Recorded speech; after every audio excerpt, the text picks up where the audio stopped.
Example 2. Solve for x.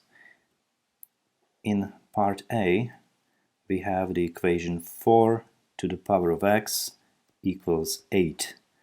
Okay, if what I want to do is to use the principle that if a to the power of x equals a to the power of k, then it follows that x equals k, then I am perhaps at the first sight in trouble, because 8, well, is it 4 to some power? 4 to the power of 1 is 4, 4 to the power of 2 is 16, so 8 is not included. So perhaps number 4 is a bad idea to use as a base. So what I need to do is to try a different base. And let's try, well, you may see it yourself, we may try number 2 as a base. So first rewrite 4 as 2 to the second power, like this, 2 to the power of 2, all to the power of x equals, and number 8 can be expressed in terms of base 2 as 2 to the power of 3. Okay, so this is the first step in which we replace everything using the base of 2. Now I can use the theorem that a to the power of n all raised to the power of m is a to the power of nm. So if you have the power of the power, then the result or the answer to that is a to the product of powers. So on the left hand side, what I should get is 2 to the power of 2x equals 2 to the power of 3. Now I can use this principle about which we use for solving exponential equations. We have the equality of two powers with the same base, and it follows, if they are equal, then it follows that their exponents should be the same.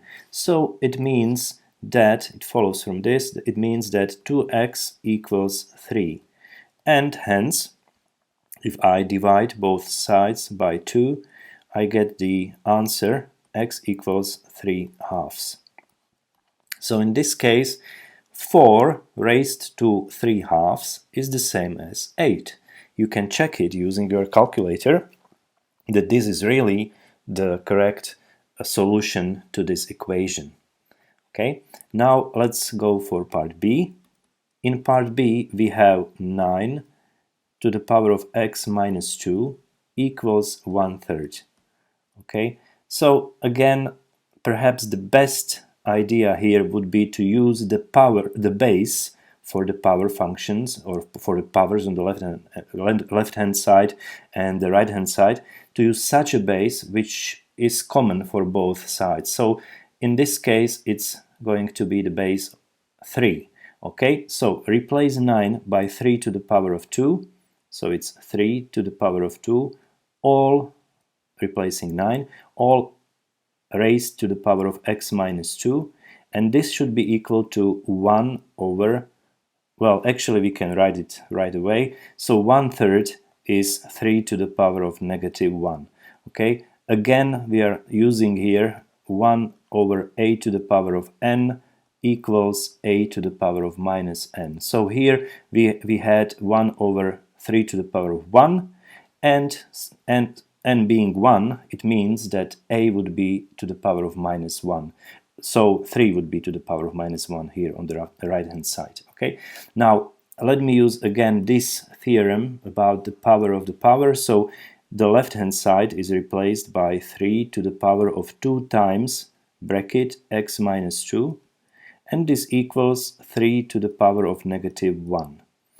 Here we are in the situation that we have powers on both sides with the same base, and since they are equal, then it means that the exponents have to be equal. So we may write the equation which follows from this, and it's the equation that 2 times x minus 2 equals -1.